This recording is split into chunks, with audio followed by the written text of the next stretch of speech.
Well, hello, friends, and happy Wednesday. Welcome to today's live level up conversation. It's wonderful to join you here. Happy Wednesday. Let's dive right in. Welcome to Level Up with Winnie Sun,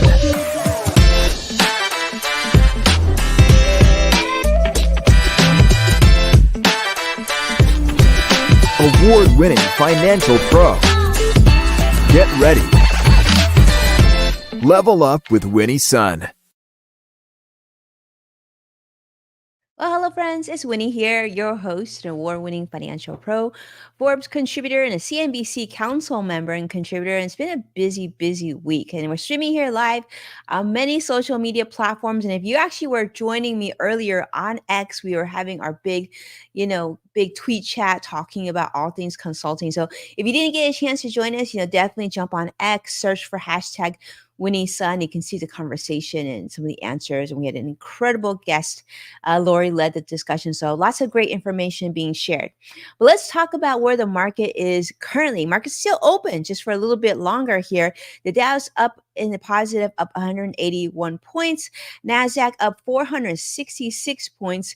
S&P 500 up 92 points as well. If you didn't know already, Fed Chairman Jerome Powell actually came out, talked about, no rate cut yet, but he said very clearly that a rate cut could be on the table and will be explored for September. And so you're seeing a lot of optimism with that, a lot of interest in hoping that interest rates come down. That means inflation is at a healthier level, and then that way we can sort of get ahead. And so a lot of stuff happening overall. You're seeing some comeback, of course, on all the different indices today. And so for those of you who are investing long term, this is one of those days where you're like, okay, sit back, relax, let it go ahead and close here. The market's going to close in about 15 plus minutes here, but I wouldn't worry too much right now. I wouldn't worry too much. I would just make sure that you're well diversified, and of course, that if you have the ability to do so, that you are invested, so you can take advantage of some of this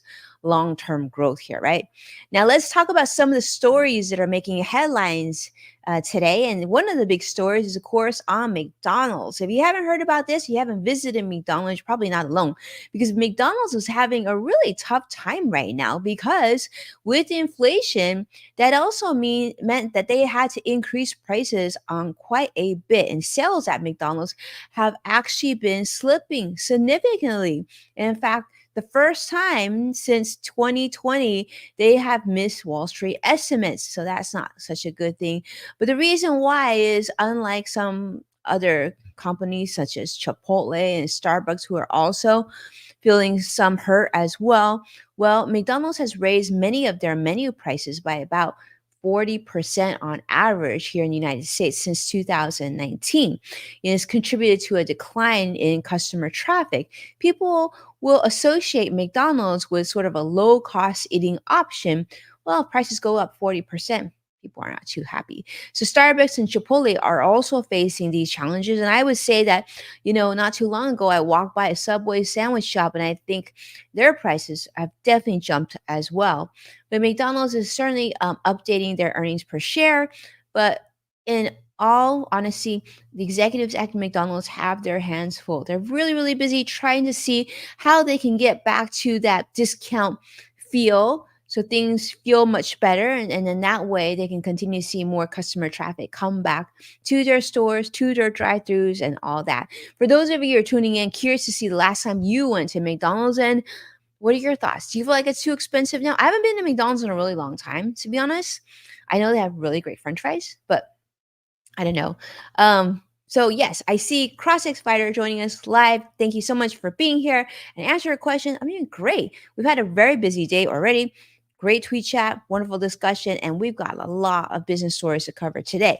So I want to talk to you about this story that was that's on my radar, thanks to our creative director here, Curtis Peak, sharing about AI Friend. And I guess you're about to meet your new AI friend, or maybe some of you. And so this is a new device called a Friend, being shared on The Verge by reporter David Pierce. Okay, so this is a new AI companion called Friend, and it's designed, I guess, to be with you all the time. It kind of looks like one of those necklaces that I might have worn in my teeny bop years, but This is supposed to be with you all the time. It's going to be like a friend offering support, making sure that you don't feel like you're alone, making sure that you feel validated. So, unlike a lot of productivity oriented AIs, this little gizmo called friend is focusing on your feelings, your emotional and social interactions. If you watched the movie Inside Out recently, you might just know how important this topic is for young people. And I feel like this is something many people might benefit from. But Friend is now a wearable device in the form of this round, glowing orb of a necklace that you can hang around your neck, or you can even clip onto your clothes. It's got a built-in microphone so that it has ambient recording, and you can have a direct conversation, and it can help you communicate through the app via texting on your phone as well. So this they're saying that friend is about providing a supportive presence. So you don't feel like you're so alone. So you almost have like your virtual best friend on you all the time, meant to be a brainstorming buddy, something that you can talk to about relationships and really to help you feel encouraged. So, those of you who are with me live, which I think a lot of you are live with me, how do you feel about this? Is this something that you feel like has a need today? Do you feel like a lot of people are missing that affirmation and that, social media just isn't enough? It would be nice to be like speak and have more of a conversational experience with you all the time. So this is sort of designed to be that, like your friend, to have a companion experience with you so you can interact with this on a normal basis. I'm really curious to see how you feel. I see cross. Joshua said I watched Inside Out. It was a great movie. Yeah, it was. My son went to watch it and he loved it. So let's talk about this. So currently, this friend device is planning to ship by January, and it's gonna be about $100, $99 each, no subscription fee, which is kind of cool. And they're saying they're gonna ship about 30,000 of these out, and they're really focused on building credibility and securing manufacturing partners. They want to do this right. And so, Friend doesn't store transcripts or your audio for privacy's sake, and if the device is lost, all the memories that it collects they'll make sure that that's safe as well. And it's designed to be fun, engaging. They're saying similar. Remember back in the day when you had that like Tamagotchi, and then like, you would go ahead and try and feed it, right, and pet it and walk like this little like handheld like video game sort of pet thingy that you were supposed to be taking care of. I guess that's sort of the concept here for this $99 gizmo, if you will. And they really believe that AI companions will be a part of daily life. And let me just say that having a teen at home, we've been having a lot of these conversations. In fact, talking about like best friends and feelings and school and friends and stuff like that. That's real. And I can see how this would be something that young people would gravitate to, but maybe even something for people who live alone or are a senior population that sometimes, it's not real, but sometimes you just feel like it's nice to have someone to talk to. So curious to see how you feel about that. That's a big one. Of course, it's nice to see AI trying to and technology trying to solve a lot of these issues, human issues, um, as well as mental issues too. So that's kind of cool. All right, let's segue to our next story. And this is a big one. And you may have heard of this, especially if you're a Tesla driver. I'm going to tell you, like, as a Tesla driver, I had many friends send me this article.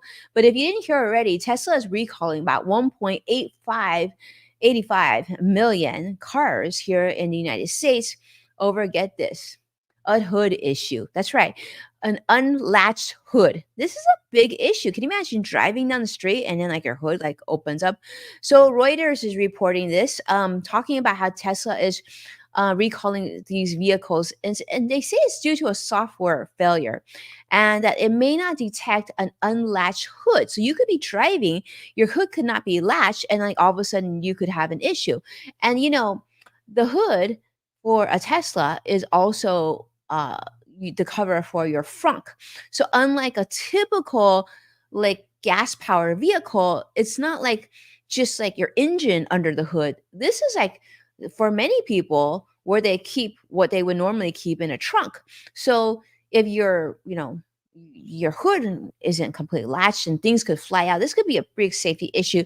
They're saying this is a software update. Tesla's going to be rolling out an over-the-air software update um, to address this issue, and also, of course, to let drivers know when the hood is open. And then the problem sort of originated from a hood latch issue, which was produced in China by magnet closures, leading to instances where, like on Model 3s and Model Ys, were literally without prompt, the hood was just open. So that was a big issue. So Tesla has already started investigations and hardware inspections and all that. But yeah, in December, I guess Tesla also recalled over 2 million US vehicles, installed their new autopilot safeguards as well. So a lot of things happening, but you got to give credit for this, in that usually when you think of a recall, you think that you're going to have to drive your car into a dealership, and it's going to be, obviously time away from work or your day, and then you're going to have to go through all that and then figure out how you're going to get around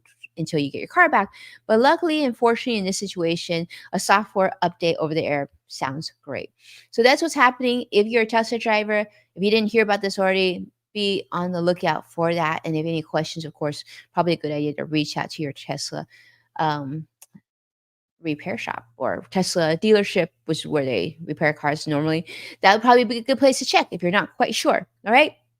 So let's continue on, because this is also about things that, well, maybe just need a little fixing. And this is talking about Amazon. Amazon is a news story that's come out on CNN talking about this new regulatory ruling by the US Consumer Product Safety Commission, the CPSC, has just has voted and decided that they're going to be able to hold Amazon responsible for defective products that are sold even by third-party sellers on Amazon's platform. So now, to give you an idea, over 400,000 defective products, including, they're saying, carbon monoxide detectors, that's a big one, flammable children's pajamas, even dangerous hair dryers, yikes, were identified. And they're saying that Amazon must recall these items, or they could possibly face legal consequences,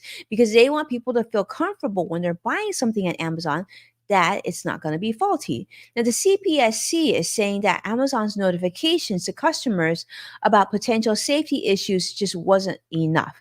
In fact, they're saying that, the administrative law judge in this case ruled that Amazon acted as not only a distributor, but also that they dismissed the company's argument that they were only as a distributor, but also they said that there is certainly some responsibility. Now, Amazon, of course, said that they're disappointed by the court's decisions.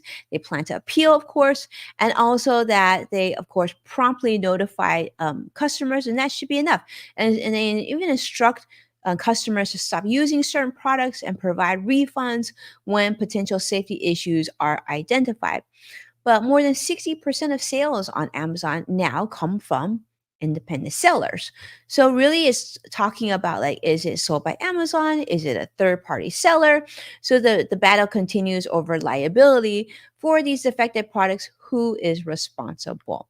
So let me know what you think about that. How do you feel about that? Does that impact the way that you would shop on Amazon? Is something that you assumed would be the case?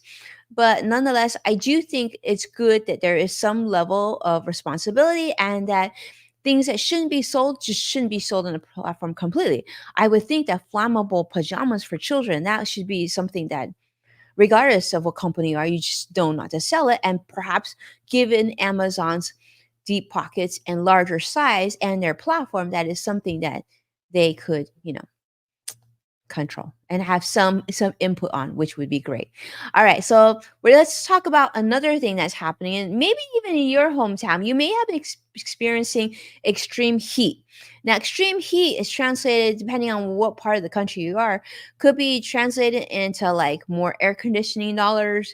It could be like, going to public parks or swimming pools. But extreme heat is here and is prompting for higher home cooling costs.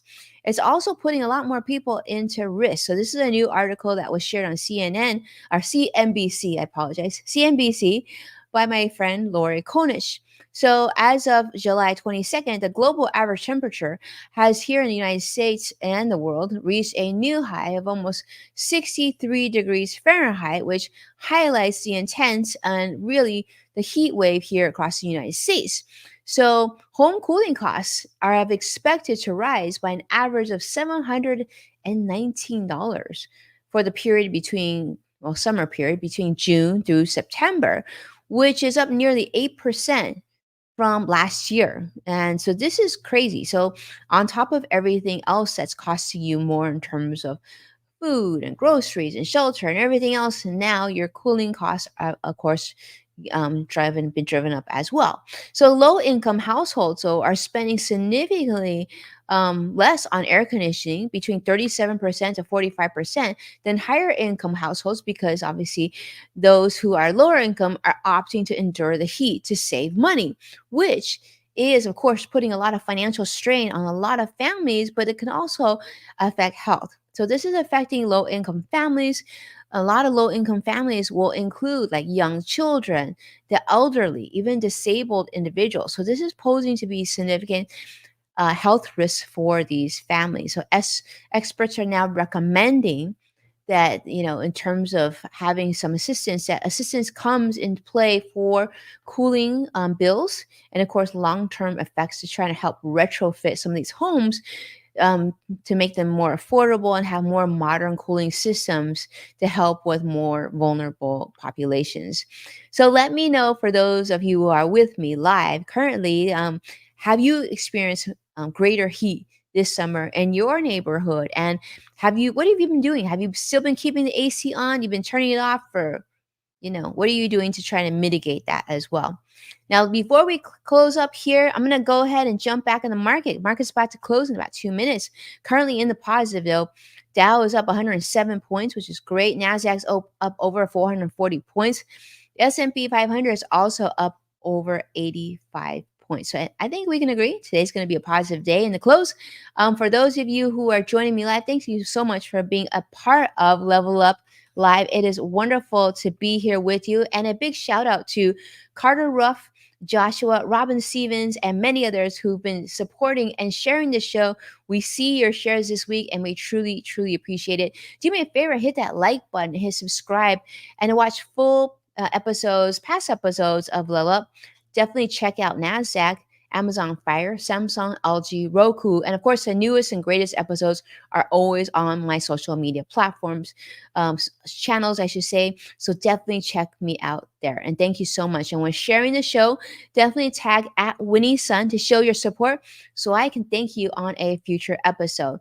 And for those of you who don't know, give some love to my dear friend, Chef Shirley Chung. If you don't know who she is, she's on multiple episodes on the Food Network and also on Top Chef, where she was runner up to win on that show. She's absolutely incredible. She is working hard right now to try and fight stage 4 cancer. So any support you can give on social media, give her some love. She's going through a lot.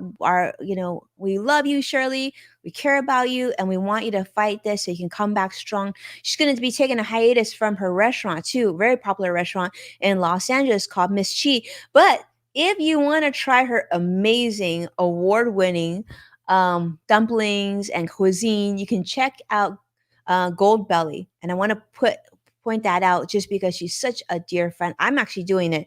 I'm trying to order right now. I'm on wait list, but I'm like ordering, see how I can support her as much as I can. But we love you, Shirley Chung, and we hope, Chef Shirley, that you get back stronger.